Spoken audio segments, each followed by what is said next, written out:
இயேசுக்கே புகழ், இயேசுக்கே நன்றி, மரியே வாழ்க.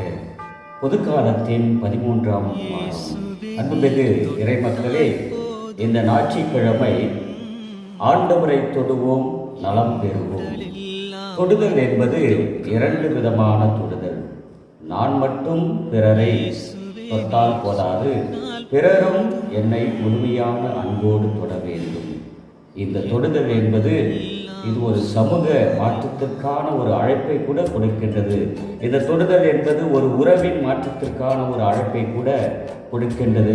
இந்த தொடுதல் என்பது உடல் உள்ள சமூக என ஒட்டுமொத்த மாற்றத்திற்கான ஒரு அழைப்பை கொடுக்கின்றது. தொட்டாலே நலம் பெறுவேன் என்பதுதான் இன்றைய நற்செய்தியில் 12 ஆண்டுகளாக உடல்நலம் இல்லாமல் தவித்த அந்த பெண்மணியினுடைய விசுவாசம். மார்க்கு 5ஆம் அதிகாரம் 21 முதல் 43. இன்றைய நற்செய்தியில் கடவுள் துன்பத்தில், துயரத்தில், நோயில் வாடி தவிப்பவர்களுக்கு வாழ்வு கொடுக்கின்ற இறைவனாக இருக்கின்றார். அந்த வாழ்வு கொடுக்கின்ற இறைவன் சாலமோனின் ஞானம் 1ஆம் அதிகாரத்தில் 13 முதல் 24 வசனங்களில் என்ன சொல்கின்றார்? குறிப்பாக சாலமோன் 1ஆம் அதிகாரம் 13வது வசனத்தில், சாவை கடவுள் உண்டாக்கவில்லை, வாழ்வோரின் அழிவில் அவர் மகிழ்வதில்லை, இருக்க வேண்டும் என்பதற்காகவே அவர் அனைத்தையும் படைத்தார்.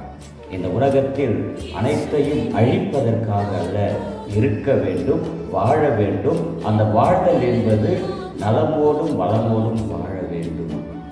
அந்த ஒரு வாழ்வு இல்லாமல் உடல் நலமற்ற சுகமற்ற வாழ்க்கையை 12 ஆண்டுகளாக பலவிதமான மருத்துவர்களை சந்தித்தும் குணம் பெறாத நிலையில் அந்த பெண்மணி ஆண்டவரை மட்டும் நம்புகின்றார். ஆண்டவருடைய ஆடையை மட்டும் நம்புகின்றார். ஆண்டவர் மீது இருக்கின்ற விசுவாசத்தை மட்டும் நம்புகின்றார்.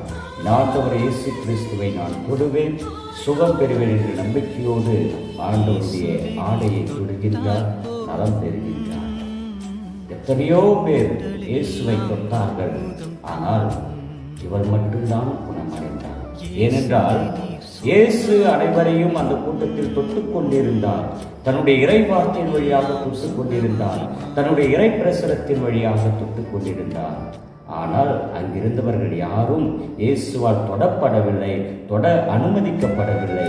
ஆனால் இந்த பெண்மணி மட்டும்தான். இயேசுவும் தொட்டார், இவரும் தொட்டார். 2 தொடுதலும் சங்கமமாகின்ற இடம்தான் நம்பிக்கை. அன்புமிகு இறை மக்களே, அதனைத் தொடர்ந்து தொழுகை கூட தலைவருடைய மகளை இறக்கும் தருவாயில் இருக்கின்ற தபித்தா பூ என்று சொல்லி உயிரை கொடுக்கின்றார், வாழ்வை கொடுக்கின்றார். இந்த 12 ஆண்டுகளாக உடல்நிலை சரியில்லாமல் இருந்த பெண்மணியினுடைய வருடமும் 12, தொழுகை கூட தலைவருடைய மகளுடைய வயதும் 12. இந்த 12 என்பது முழுமையை குறிக்கிறது. புதுமைக்குள் ஒரு புதுமை, முழுமைக்குள் ஒரு முழுமை.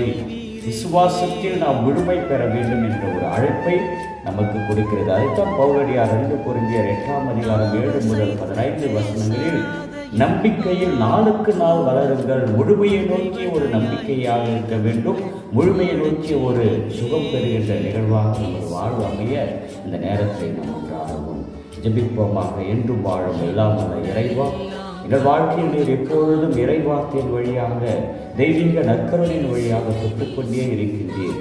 ஆனால் உடைய தொடுதலை நாங்கள் உணர்ந்து கொள்ளாமல், நீர் கொடுக்கின்ற ஆசீர்வாதத்தை பெற்றுக்கொள்ளாமல், நீர் கொடுக்கின்ற சுகத்தை பெற்றுக்கொள்ளாமல் வாழ்ந்து கொண்டிருக்கின்றோம். தொடுதலோடு எங்கள் இறை விசுவாசம், நம்பிக்கை என்ற தொடுதலும் இணைந்து எங்கள் வாழ்வில் நலம் பெறச் செய்வீராக. ஆமென். இயேசுவுக்கே புகழ், இயேசுவுக்கே நன்றி, மரியே வாழ்க. எல்லாம் வல்ல இறைவன், தந்தை, மகன், தூய ஆவியானவர் இந்த இறை வார்த்தை கேட்டு தியானிக்கின்ற உங்கள் ஒவ்வொருவரையும் சுகப்படுத்துவார்.